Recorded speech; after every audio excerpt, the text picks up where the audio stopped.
नमस्कार, आप देख रहे हैं पंजाब केसरी राजस्थान और आपके साथ हूं मैं सौरभ दुबे। राजस्थान से एक चौंकाने वाली खबर है, जहां कफ सिरप से बच्चों की मौत के मामले में सरकारी लैब ने दवा को क्लीन चिट दे दी है। लेकिन सवाल अभी भी बरकरार है। दरअसल सितंबर महीने में राजस्थान में तब हड़कंप मच गया जब कई बच्चों की मौत डेक्स्ट्रोमेथोर्फन कफ सिरप के सेवन के बाद हो गई। केसन फार्मा द्वारा निर्मित इस दवा ने पूरे प्रदेश में चिंता की लहर दौड़ा दी। राज्य स्वास्थ्य विभाग ने तुरंत इस सिरप की सप्लाई पर रोक लगा दी। लेकिन अब राजस्थान सरकारी प्रयोगशाला ने इस दवा को क्लीन चिट दे दी है। ड्रग एंड कॉस्मेटिक एक्ट के तहत जारी सर्टिफिकेट में कहा गया है कि दवा का सैंपल मानक गुणवत्ता का है।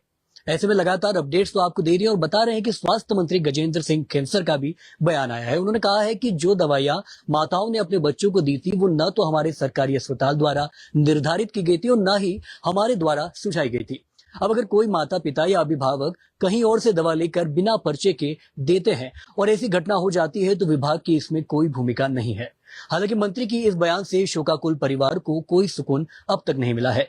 भरतपुर के वैर तहसील के गांव लुहासा में निहाल सिंह का नाइटमेयर 23 सितंबर को शुरू हुआ, जब वे अपने दोनों बेटों को खांसी जुकाम के इलाज के लिए कम्युनिटी हेल्थ सेंटर ले गए। निहाल सिंह ने बताया कि सिरप पीने के बाद उनका छोटा बेटा 4 घंटे तक नहीं जगा। उसे जिला अस्पताल ले गए और फिर जयपुर रेफर कर दिया गया, जहां उसे मृत घोषित कर दिया गया। उनका कहना है कि उन्हें अखबारों से ही पता चला कि इसी कफ सिरप से राज्य में पहले भी बच्चों की जान जा चुकी है। और लगातार ये तमाम सारी अपडेट्स तो आपको दे रहे हो। बता रहे कि 27 सितंबर को जयपुर के जेके लोन अस्पताल में 2 साल के तीर्थराज सिंह की मौत हो गई। उनकी मौत से कुछ दिन पहले ही बयान तहसील और सीकर जिले से ऐसे मामले सामने आए थे, जहां 5 साल के नित्यांश की भी इसी सिरप के सेवन से मौत हो गई थी। सरकारी जांच में चौंकाने वाले तथ्य सामने आए हैं। ज्यादातर मामलों में डॉक्टरों ने ये सिरप दिया ही नहीं था। भरतपुर में मोनू जोशी ने अपने लिए लिखी गई दवा में अपने 3 साल के बेटे गगन को दी थी, जो निमोनिया से पीड़ित था। सीकर में माता पिता के घर में रखी बची हुई दवा बच्चे को दे दी। राजस्थान मेडिकल सर्विसेज कॉर्पोरेशन ने राज्य भर के सरकारी अस्पतालों में डेक्स्ट्रोमेथोर्फन सिरप सप्लाई किया था।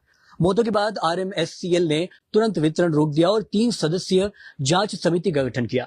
बता दें कि स्वास्थ्य विभाग ने अब सख्त एडवाइजरी जारी की है, जिसमें डॉक्टरों को खासकर बच्चों के लिए प्रिस्क्रिप्शन प्रोटोकॉल का सख्ती से पालन करने का निर्देश दिया गया है।